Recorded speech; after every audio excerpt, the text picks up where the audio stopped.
Have you ever wondered where the videos or photos you delete actually go? Do they just simply vanish, lost in the piles of unwanted media every day? Some entire shows have even seemed to completely disappear.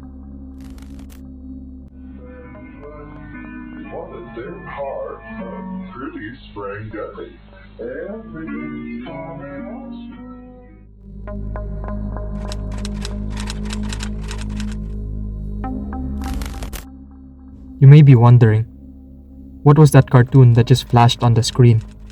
Well, there's a show called The Pink Morning Cartoon. Or so we think.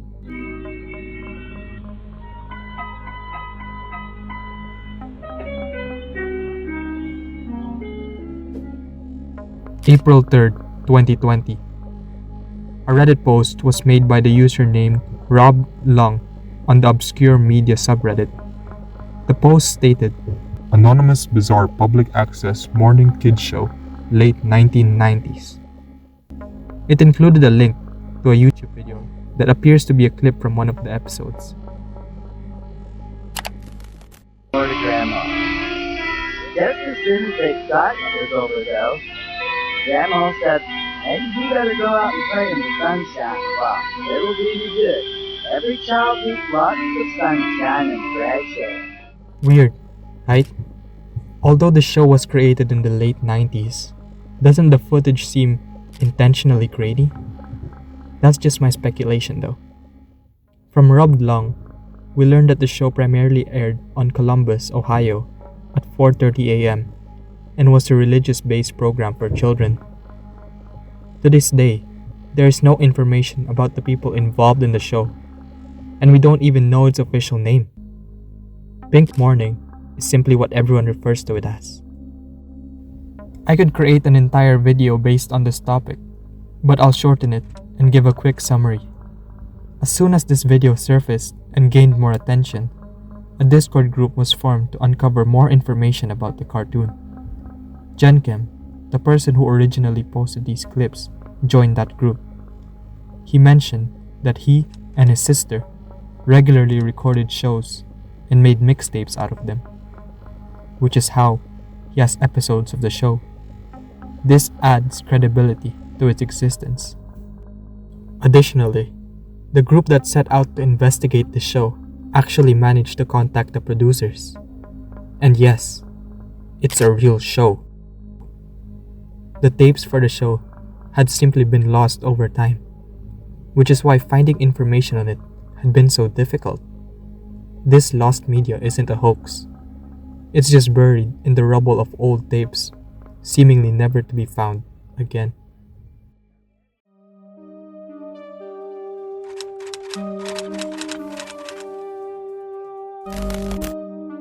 (1959) On a German ocean liner, a magician named Siegfried was performing his act.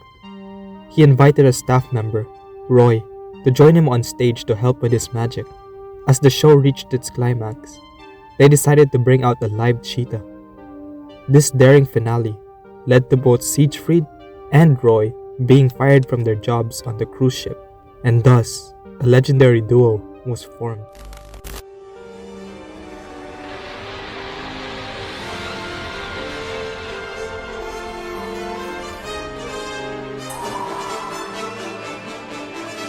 Ladies and gentlemen, Siegfried and Roy. Siegfried and Roy became famous for their daring tricks involving wild animals like lions and tigers, creatures known for their ferocity and difficulty to tame. One wrong move could spell a disaster. Today, Roy Horn's neurosurgeon talked to the media and said it's all but miraculous the illusionist is still alive after he was attacked by...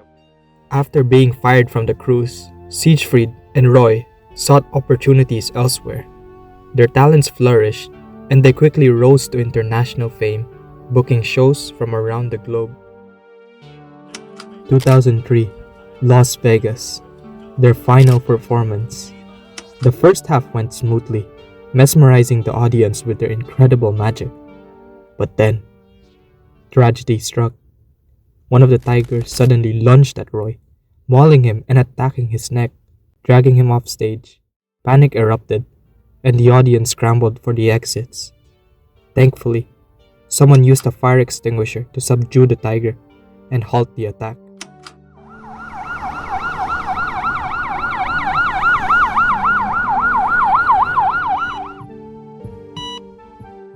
Roy quickly rushed to the ER.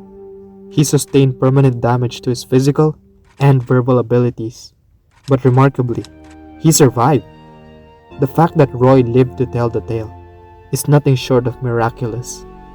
This incident made headlines around the world. But isn't it strange that no recording of this incident exists? Not a single audience member captured the attack on camera. But the show had cameras rolling the entire time, from the start of the performance, through the attack, and even when Roy was rushed to the ER. Despite this, the tapes were never released to the public. This is why the incident is considered a piece of lost media.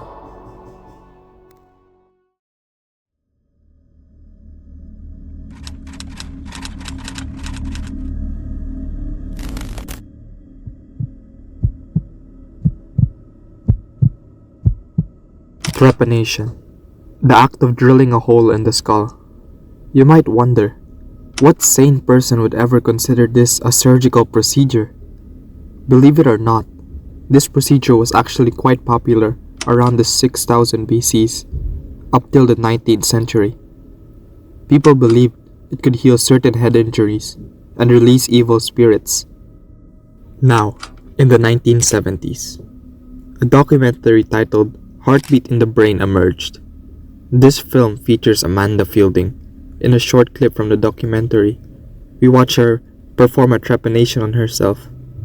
She drills a hole into her own head to test the theory that revealing pressure from inside the skull could have health benefits. This uncensored clip is available on YouTube for those curious enough to watch it. That small clip showed a lot of blood coming out of her head. Amanda gives a detailed description of the experience and even claimed the procedure was beneficial for her. However, aside from this small clip, no other footage or public screenings exist. Perhaps it's for the best that it remained hidden, only shown to private parties.